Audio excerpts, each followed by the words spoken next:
నమస్తే, నేను మీ ప్రియాంకారావు. భర్త మహాశయులకు విజ్ఞప్తి. ఇది రవితేజ గారి సినిమా. రవితేజ గారి గురించి మాట్లాడే ముందు, ఈ సినిమా గురించి మాట్లాడే ముందు ఒక విషయం చెప్పాలి. ఈ సినిమా గనక హిట్ కాకపోతే ఇక నుండి నేను సినిమాలు చేయను, ఇదే నా లాస్ట్ సినిమా అవుతుంది అని ఆయన అఫీషియల్ స్టేట్మెంట్ ఇచ్చారు. మరి ఈ స్టేట్మెంట్ ఇచ్చిన తర్వాత భర్త మహాశయులకు విజ్ఞప్తి సినిమా రిలీజ్ అయిపోయింది. ఎలా ఉంది మరి? భర్తలందరినీ మెప్పించిందా లేదంటే భార్యల్ని మెప్పించిందా? అసలు ఈ కథ ఎవరిది అనేది తెలుసుకుందాం. అండ్ ఇంకొక విషయం ఏంటి అంటే, రేటింగ్ రివ్యూస్ లాంటివి కాదు, ఒరిజినల్ రివ్యూ అనండి. అంటే ఈ సినిమా మీద ఒక అవగాహన కోసం, అలానే ఎలా ఉంది అని డిస్కస్ చేసేది మాత్రమే ఈ వీడియో. సో మనతో మాట్లాడడానికి సీనియర్ జర్నలిస్ట్ సిఎస్ రావు గారు ఉన్నారు, ఆయన అడిగి తెలుసుకుందాం. నమస్కారం సార్. సార్, భర్త మహాశైలకు విజ్ఞప్తి రిలీజ్ అయిపోయింది. రవితేజ గారు ఏం చెప్పారంటే, ఈ సినిమా హిట్ కాకపోతే నేను మళ్ళీ సినిమాలు చేయను, ఇదే లాస్ట్ సినిమా అన్నారు. అయితే ఇప్పుడు ఈ సినిమా భర్తల్ని మెప్పించిందా, భార్యల్ని మెప్పించిందా? అసలు ఓవరాల్ గా సినిమా ఎలా ఉంది? యాక్చువల్గా స్టోరీ లైన్ తీసుకుంటే అసలు భర్త మహాశైలికు అని అంటేనే అసలు ఏంటి ఆ సినిమా ఎలా ఉండబోతుంది అనేది కొంత క్లారిటీ వస్తుంది. ఆ సినిమా థీమ్ ఏంటంటే, ఒక భర్త తాను అనుభవించినటువంటి అనుభవాలని ఇతరులకి, ఇతర భర్తలకి తెలియజేసేటువంటి కాన్సెప్ట్ అది. దాంట్లో భాగంగా ఇద్దరు హీరోయిన్లు, ఒక హీరోయిన్ ఏమో డింపుల్, ఇంకొక హీరోయిన్ ఏమో ఆషిక. ఇద్దరు హీరోయిన్లు ఒక హీరో అనగానే జనరల్గా ఏమనుకుంటారు, ఇంట్లో ఇళ్ళాలు వంటింట్లో ప్రియురాల్లాగా ఉంటుందేమో అనుకుంటారు జనరల్గా. కానీ అది కాదు. అయితే ఇక్కడ హైలైట్ పాయింట్స్ ఏంటంటే, చాలా ఈ సినిమా ఖచ్చితంగా ప్రతి భర్త చూస్తాడు అనుకుంటున్నా, ప్రతి భార్య కూడా చూస్తుంది. అంటే భార్యని వదిలేసి వెళ్తాడా భర్త? అంటే 2 క్వశ్చన్లు అడుగుతారు వీళ్ళిద్దరు, రవితేజ అని, రాజు అతని పేరు కూడా. సో వాళ్ళిద్దరు 2 క్వశ్చన్లు అడుగుతారు. ఆ క్వశ్చన్లకి అతను ఇచ్చేటువంటి జవాబు ఏంటి అనేది అసలు పోతే క్యూరియాసిటీ. ఆ డైలాగ్ ఏంటంటే ఒకటి. 2 ఏంటంటే, ఆల్రెడీ పెళ్లి చేసుకుని ఉంటారు కదా, పెళ్లి చేసుకున్న ప్రతి ఒక్క భర్తకి తన లైఫ్ లో ఎక్కడో దగ్గర ఒక కనెక్షన్ అనేది ఏర్పడుతుంది, ఏదో ఒక పరిచయం ఉంటుంది డెఫినెట్ గా. అక్కడ ట్విస్ట్ చేస్తారు.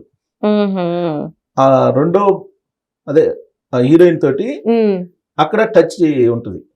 అలా అని చెప్పి లవర్ కాదు, జనరల్ గా లవరు ఇవన్నీ ఉంటాయి, లవ్ జోన్ ఇవన్నీ చూపిస్తారు ఫ్లాష్ బ్యాక్ లో. బట్ అటు కాదు. అలా కాకుండా ఒక భర్తకి పాత పరిచయాలు తన జీవితంలో ఉంటే ఒక భార్య ఎలా వ్యవహరిస్తుంది అనేది కొన్ని సినిమాలు ఉన్నాయి. అంటే సంక్రాంతికి వస్తున్నాం లాగానా? కొంత అది కాదు, డిఫరెంట్ గా. జనరల్ గా హరాస్మెంట్ ఉంటుంది కదా భర్తకి, ఏది పరిచయాలు ఉన్నాయో తెలియగానే. అలా కాకుండా దీన్ని ట్విస్ట్ చేసాడు ఈ సినిమాలో. అది ఒకటి. 2 బ్యాక్ టు బ్యాక్ కామెడీ. ఇది ఫుల్ ఫ్లెడ్జ్డ్ గా ఫ్యామిలీ ఎంటర్టైనర్. ఇది ఫుల్ ఫ్లెడ్జ్డ్ గా. దీంట్లో రవితేజ కామెడీ ఎలా పండిస్తాడో తెలుసు కదా. అదే తోపు సార్. రవితేజ టైమింగ్ అనేది కామెడీ ట్రాక్ లో మామూలుగా ఉండదు. అవును. సో అది అద్భుతంగా అదిరిపోయిందని చెప్పి ఆ సినిమా చూసిన వాళ్ళు ఎవరైనా అంటారు డెఫినెట్ గా. ఇక దాంట్లో సత్య అండ్ సునీల్ వీళ్ళు కామెడీ ట్రాక్ వాళ్ళు పండిస్తారు బ్యాక్ టు బ్యాక్, చాలా బాగుంటుంది. అలాగే సాంగ్స్ కూడా అద్భుతంగా ఉన్నాయి. సో ఇక్కడ బ్యాక్గ్రౌండ్ మ్యూజిక్ అద్భుతంగా ఉంది. స్క్రీన్ ప్లే బాగుంది. అలా అని చెప్పి స్టోరీ ఏమైనా బలమైన స్టోరీ ఉందా అంటే లేదు, మళ్ళా నార్మల్. ఇప్పుడు ఏ విధంగా అయితే ఈ మనశంకర వరప్రసాద్ సినిమా ఉందో, దానిలాగానే ఒక అంశాన్ని తీసుకొని స్క్రీన్ పైన అద్భుతంగా తీసుకొచ్చి ఫ్యామిలీ ఎంటర్టైనర్ గా చేశారు. ఇప్పుడు వాళ్ళు కూడా అదే ఫార్ములా, ఇప్పుడు కూడా సేమ్ ఫార్ములా. కాకపోతే అతను ఎంచుకున్నటువంటి ఒక థీమ్ వేరు, ఇతను ఎంచుకున్నటువంటి థీమ్ వేరు. 2 ఫ్యామిలీ ఇష్యూసే. శంకర ప్రసాద్ ది ఫ్యామిలీ ఇష్యూని తీసుకొని కామెడీని పెట్టి హుక్ షాట్స్ తోటి ఆ సినిమాని హిట్ చేశాడు. దానికంటే హిట్ ఇది. ఇప్పుడు ఇది అందువరకు చెప్పచ్చు, మనశంకర వరప్రసాద్ కంటే కూడా రవితేజ సినిమా కామెడీ అదిరిపోయింది. అని చెప్పి మొత్తం ఎవరైనా ఆ సినిమా చూసిన వాళ్ళు ఎవరైనా చెప్తారు అది కామెడీ సూపర్గా ఉందని చెప్పి. కాకపోతే స్క్రీన్ ప్లేలో శివశంకర్ వరప్రసాద్కి స్క్రీన్ ప్లే ఏమో చాలా స్మూత్ గా నడిచిపోతుంది ఎండింగ్ వరకు. అవును. ఈ సినిమాకి ఫస్ట్ హాఫ్ అంతా చాలా స్మూత్ గా చాలా క్యూరియాసిటీగా నడుస్తుంది.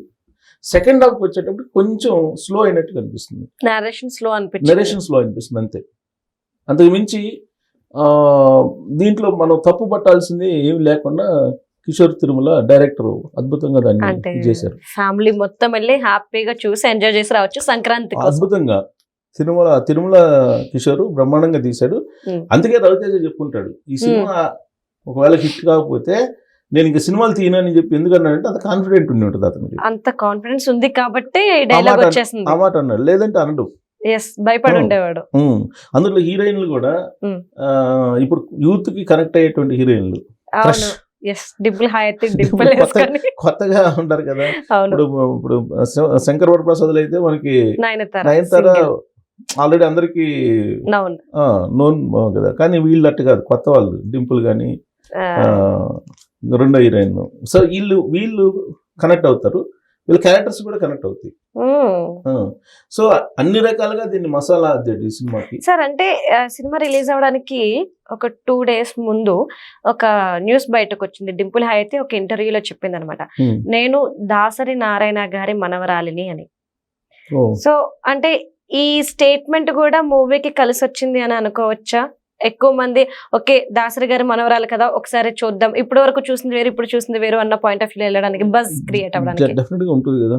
దాసరి నారాయణ గారు అంటే చిన్న డైరెక్టర్ కాదు, సినిమాకి ప్రొడ్యూసర్, సినిమాకి పెద్ద, అందరికీ కావలసినటువంటి ఒక మానవీయ కోణంలో ఉండేటువంటి వ్యక్తి ఆయన.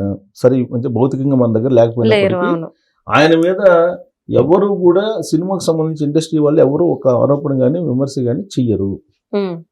దాసరి గారు అందరికీ న్యాయం చేస్తారు అనేది ఉంది. పైగా కార్మికులకి బాగా, సినిమా కార్మికులకి బ్రహ్మాండంగా చేస్తారని తెలుసు. సో ఈ సినిమాలో సత్య సునీల్ కామెడీ బాగా హైలైట్, పాజిటివ్ పాయింట్ చెప్తున్నా.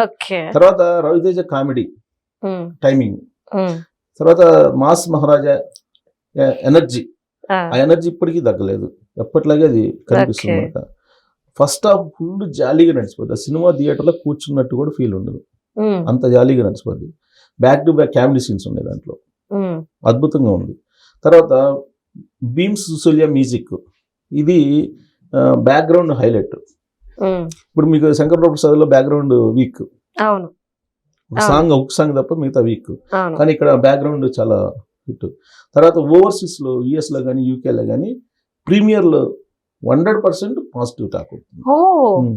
యూకే యుఎస్ లో వాళ్ళకి కావాల్సిన ఎంటర్టైన్మెంట్, ఫ్యామిలీ ఎంటర్టైన్మెంట్ బ్రహ్మాండంగా వర్కౌట్ అయింది, కామెడీ ఎంటర్టైన్మెంట్ అంటున్నారు.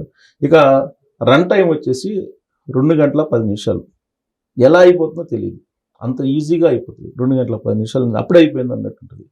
సో దీనికి నెగిటివ్ పాయింట్స్ ఏదైనా చెప్పుకోవాలనుకుంటే కదా, యుఎస్ కానీ యూకే రివ్యూలు కానీ, లేదంటే ఇక్కడ మన వాళ్ళు దాని ప్రకారం 11వ తారీఖు వాళ్ళు రిలీజ్ అయింది కదా. కథా స్క్రీన్ ప్లే అనేది ఫ్రెష్ ఏం కాదు, పాతదే కొత్త తరహాలో చూపించాడు అంతే. బలమైనటువంటి కథ ఏం లేదు దీంట్లో. ఇక సెకండ్ హాఫ్ కొంచెం స్లో అవుతుంది. తర్వాత మన స్కిట్లు చూస్తుంది కదా, అలా కొంచెం కొన్ని కనిపిస్తాయి. ఎమోషనల్ అనేది కొంచెం ల్యాగ్ అయినట్టు కనిపిస్తుంది. ఇది యాక్చువల్గా ఫైనల్గా దీనికి దాదాపుగా 3.54 రేటింగ్ ఇస్తున్నారు. 4 రేటింగ్ ఇస్తున్నారు. అంటే హిట్ అని హిట్ టాక్ సార్, యావరేజ్ కూడా కాదు. వాళ్ళకి అంత నమ్మకం ఉండబట్టే వాళ్ళే సినిమా టికెట్లు పెంచుకోలేదు. అవును, సినిమా టికెట్ లేదు, నార్మల్ టికెట్ రేటింగ్ వాళ్ళు అసలు గవర్నమెంట్ దగ్గరికి వెళ్ళలేదు, మామూలుగా సినిమా రిలీజ్ చేశారు అంతే. సో అంత నమ్మకం ఉంది రవితేజకి. రవితేజ నమ్మకం డెఫినెట్ గా ప్రేక్షకులు ఆదరిస్తారు ఆ సినిమాని చూస్తే. అంటే ఈ సంక్రాంతికి అన్ని కూడా కామెడీ మూవీస్ ఎక్కువ వచ్చేస్తున్నాయి. ఎందుకు అంటే ఇప్పుడు మన శంకర్ వరప్రసాద్ సేమ్, భర్త మహాశయులకు సేమ్, అనగనగా ఇది వస్తుంది అది సేమ్, నవీన్ పోలిశెట్టిది, నెక్స్ట్ వచ్చేసి ఇంకొకటి సినిమా వస్తుంది సార్ సర్వానందది. మొత్తం అన్ని కూడా ఇవే కామెడీ. ఎందుకు కామెడీ దించేస్తున్నారు? స్క్రీన్ ప్లే అనేది అద్భుతంగా ఉండాలి. శంకర్ వరప్రసాద్ కన్నా నీకు ఇది భర్త మహాశయులకు అనేది దాదాపు ప్రతి భర్త ప్రతి భార్య చూస్తాడు, చూడకుండా ఉండలేడు డెఫినెట్ గా. Right, thank you so much sir.